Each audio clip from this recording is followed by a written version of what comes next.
Бисмилля, жарып кетпейік. Жарып кетпейік.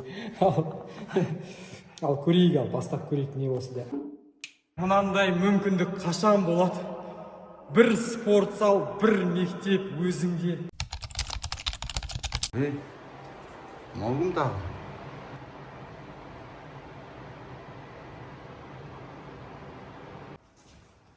Түсірме. Рұқсат жоқ. Жоқ, айтам да, біздің кезінде мектепте сапқа тұрасында. Қазіргі мектептер осындай технологияның бәрін кіргізіп тастаған. Ана жерде Face ID барлық баланы мектептегі суреттерін енгізіп қояды. Ассалаумағалейкум. Ойбай, кешіріңіздер. Айтпақшы, биыл Абай атамыздың 180 жылдық мерейтойы болды. Әнұран ойнап алып мына жерде. Үстіне осының музыкасын қойсаң қандай керемет, е?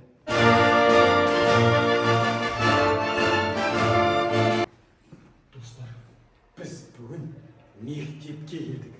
Сағат кешкі 9, түннің уақыты, мектепте ешкім жоқ. Мен және досым Зухраб екеуміз бүгін мектептегі барлық қызықтарды көрсетеміз.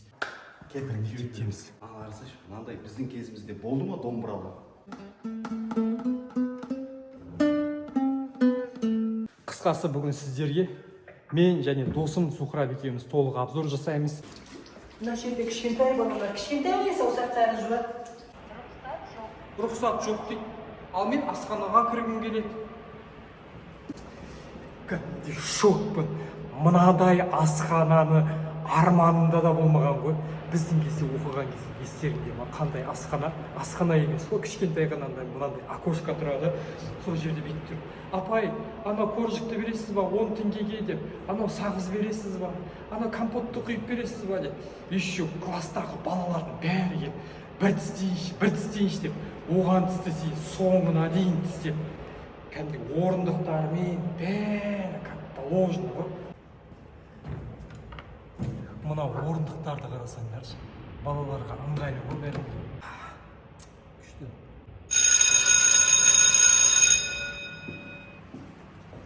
Дәл осылай әрбір бала ғарышқа ұшуды армандаған шығар. Мынау хореография бөлмесі. Би залына келдік. Не істеп жатсың?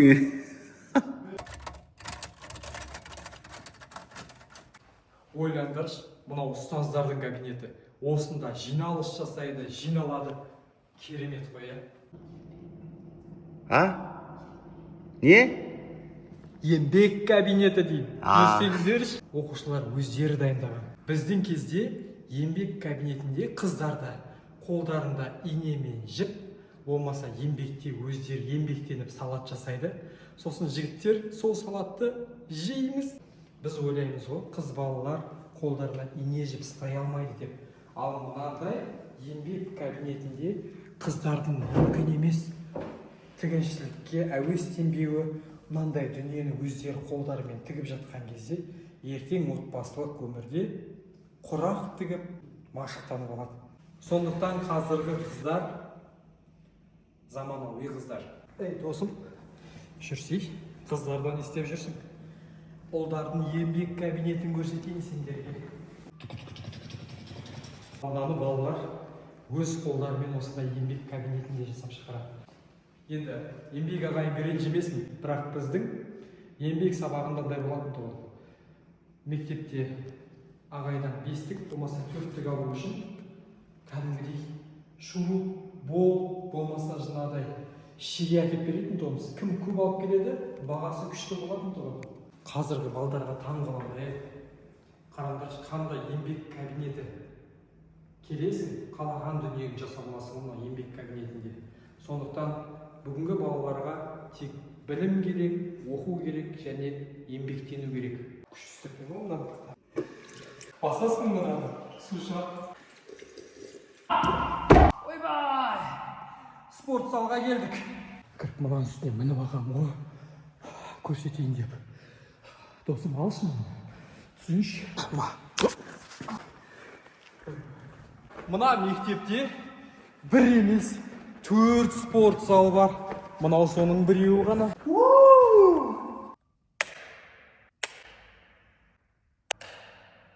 Мынау мынау екінші спорт зал. Ал мынау балалардың киім ауыстыратын бөлмесі. Әрқайсысында өзінде шкаф, киімдерін салып қояды. Мына жаққа жүреміз ба? Мына жақта адасайын деді уже. Мені таң қалдырғаны мектептегі сабақ кестесі. Қарайды, қай класста, қандай сабақтар және қай жерде болатындығы жазылған. Жүр. Қазір мынаны өте әдемі сүру керек, көрсету керек. Мынау бастауыштың өзінің сыныбы. Бір ғана сыныпты сіздерге көрсетейін. Қараңдар, әр баланың сыныпта өзінің осындай тартпасы бар. Келіп, салып қояды. Ал мұғалімге жұмыс жасауға өзінің жұмыс үстелі және әр сыныпта принтер, компьютер жұмыс жасауға керек барлық заттар бар. Әр сыныпта осындай лабораториялық заттар. Ал біздің кезде мынандай заттар әр сыныпта емес, бір мектепте болса болды, болмаса жоқ деген сияқты. Қараңдар, қандай сапалы орындықтар. Естеріңізде ма, сабаққа дайындалмай келген кезде артыда бүйтіп тығылып алып, апай көрмей қалса деп отыратын едік қой, 45 минут тезірек өтіп кетсе деп. Сосын ұнайтын қыздарымыз болады ғой. Солардың шаштарын тартып қойып қайта. Ай, сол бір кездер ай. Қайтып айналып келмейді екен ғой сөйтсек. Тақтаны кім сүртеді? Тряпканы сулап кел. Қазір технология дамыған заман. Қараңыздар, мынандай тақта. Егер тақтада тор көз керек болатын болса, тор көз. Егер жол көз керек болатын болса, жол көз болады. Мына жерге екі бала бөлек жұмыс жасайтын болса, мына жаққа жасасын. Яғни бірінші адам, екінші адам. Қараңыздар. Мұнау рахат қой қазір тақталар. Мына жерде сызғыш бар. Алдың? Сызғыш.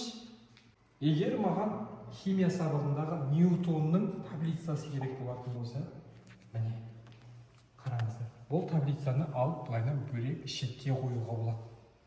Қазір деген рахат екен. Бұны бәрін тазалай саласың қолмен. Ешкім сүртпейді, ешкім баса ауыртпайды. Керек емес пе, алып тастайсың. Қандай рахат. Достар, лайк басайық. Ал мынау балаларға арналған инклюзия бөлмесі. Мұнда балалар дүниені танып үйренеді.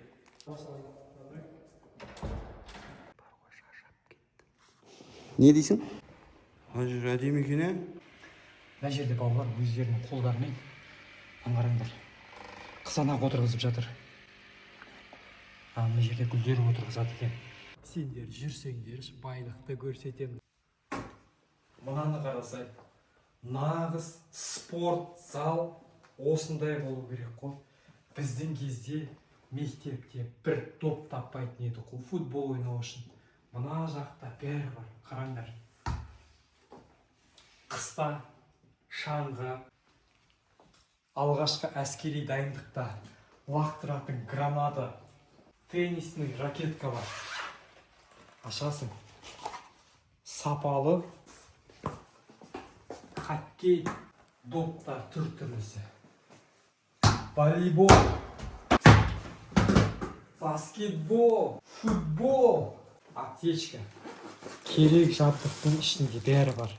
Қараңдар. 9 құмалаққа дейін бар ғой мына жақта. Ал кеттік. Ой, бекзат сатпап қалды, шамалы. Мына мектепте 4 спорт залы бар ғой кәдімгідей.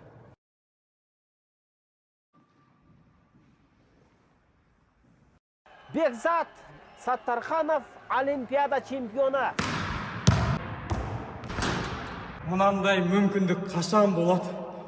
Бір спорт зал, бір мектеп өзіңде осыншама топ рахат қой.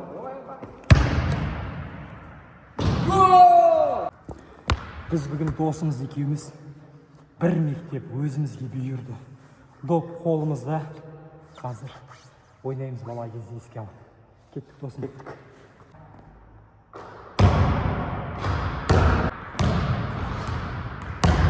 Жастық шақты бір еске алып жіберейік.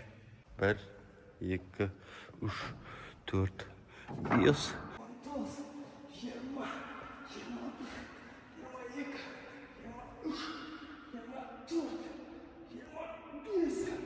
Мынаны актовый зал деп айтудың өзі ұят.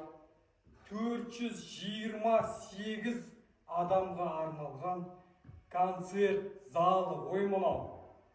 Біздің кезде мынадай концерт залы болса, білмеймін енді, не істейтін едік. Сахнаны қарасай. Өздерің көріңдерші. Сахнаны қарасай, сахнаны дейді. Қайырлы кеш, достар! Сіздермен бүгін мен Батыржан! Дүк. Ойлаш, мектептегі балаларда осындай мүмкіндік бар. Осындай сахна, осыншама көрермен, кеш жұлдызы болуға. Кеттік ей, бұл не абытсың? Кеттік. Өзімді жұлдыз сезініп отырмын. Маған осындай мектепте оқуға мүмкіндік берсе, дәл осы сахнадан, дәл осындай мектептен шықпай, азынан кешке дейін білім алатын едім ғой. Әттең қайтып келмейтін кездер. Сондықтан оқушылар, қазіргі бақытты кездерінде бағалаңдар. Мына үлкен қорап не үшіндір дейсіздер ғой. Балалар келіп осында өздерінің кітаптарын салады. Кітапты сыйла дейді. Ал егер орнына басқа кітапты қаласа, мына жерден өзі басқа кітапты ауыстырып алса болады. Аласың, оқисың, қайтарасың.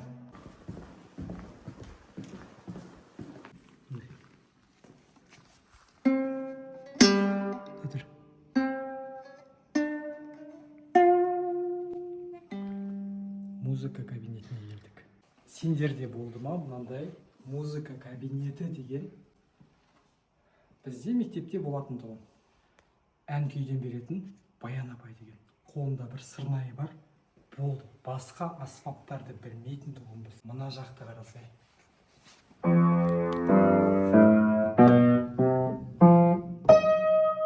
Пианино. Домбыра. Тарды білесің ме? Тарды білмесек те. Әлі білеміз. Қазақтың қара домбырасы.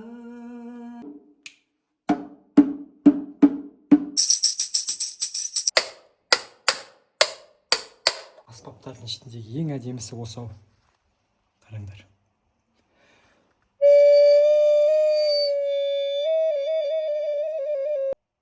Тамаша. Осындай қыштан аспап жасаған ғой. Балалар егер бір нәрсе түсіргісі келсе, камераны қосты. Құрметті достар, деп мына жақтан жарықты қосады, колонканы қосады. Мынау информатика кабинеті. Ойлаш, біздің кезде информатика кабинеті деген жай ақ қалаппен кіресің, дәптеріңе жазасың, бірақ мынадай компьютердің алдына отырып жұмыс жасау деген арман еді ғой. Оқысаңдар, шамнан шырақ жағылар. Химия кабинеті. Біз бүгін бір нәрсе өмірімде эксперимент жасап көрмеген адам қазір бір нәрсе жасап көргісі келіп тұр. Алдымызда осындай заттар бар. Бисмилля, жарып кетпейік. Ал көрейік, ал бастап көрейік, не осындай ашки бар, қорғанатын, басымыз өртеніп кетпесе болды. Үйлеріңізде ыдыс-аяқ жуатын осындай сұйықтық болу керек. Май кетіретін. Барынша араластырамыз. Көпіртеміз. Қайда кеттің? Сенің кесіріңе зажигалка іздеуге барып жатырмыз. Сенің кесіріңе. Қалай эксперимент жасайсың? Айттым ғой саған, 2 күн бұрын оттық керек, ананы өртейміз деп. Қандай экспериментті құрттың? Үст осындай неде жалғыз қалып қойсаң, андай жерде. Одан кейін Мынау керек. осындай газ керек. Содан кейін екі қолды сулап аламыз. Зажигалка бар ма сенде? А? Зажигалка бар ма? Қазір эксперимент.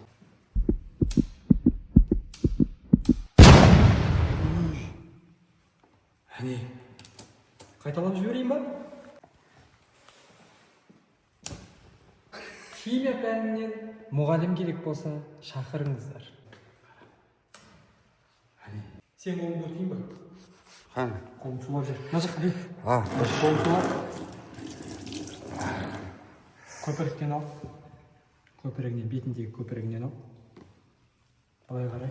Тоқта. Дайынсың ба? Иә.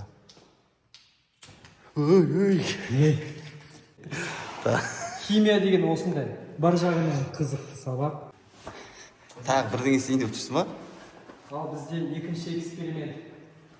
Ол үшін хлор лития керек, этил спирті керек. Үй жағдайында мына экспериментті қайталамаңыздар. Салют атасыздар ғой? Сол түрлі түсті болады ғой? Соны қараңыздар.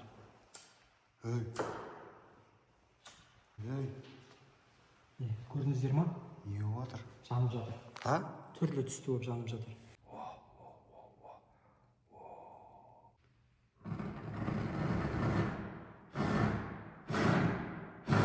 Өшпей қойды ғой. Ойба, өшіре алмай қалам ба деп едім мен. Химия деген өте қорқынышты сабақ екен. Болды. Химия сабақ бермеймін.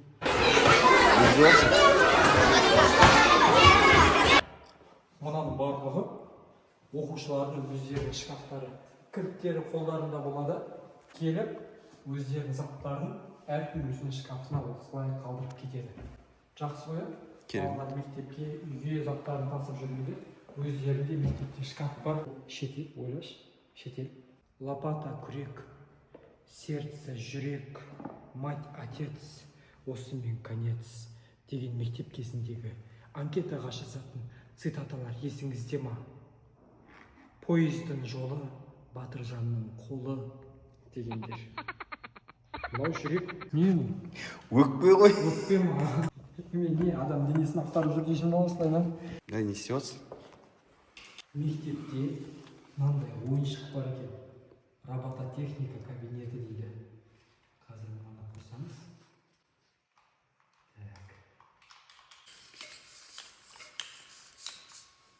Балалардың ойыншығы бұл мынау.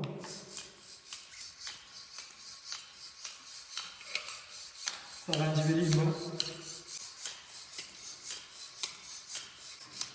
Ready. Fight. Бұл робототехника деген сабақ. Мына жерде балалар өз қолдарымен осындай роботтарды құрастырады. Күшті ғой. Мектепте лифті бар.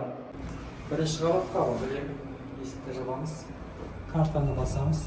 Бірінші қабатқа түсеміз. Қараңыздар, мектепте лифті бар. Біздің кезде лифт емес. Ондай не деген едік қой? Лифті деген не еді? Сіздерге видеоны барынша көрсеттік. Мектеппен таныстыңыздар. Егер мектеп кездегі қызықты сәттеріңіз естеріңізге түсіп жатса, пікір қалдырыңыздар. Осы видеоға лүпіл басыңыздар, достарыңызбен бөлісіңіздер. Балаларыңыз оқысын, білім алсын, білімді ұрпақтың болашағы алда. Біз кеттік. Әлі өтсін ба? Оқы.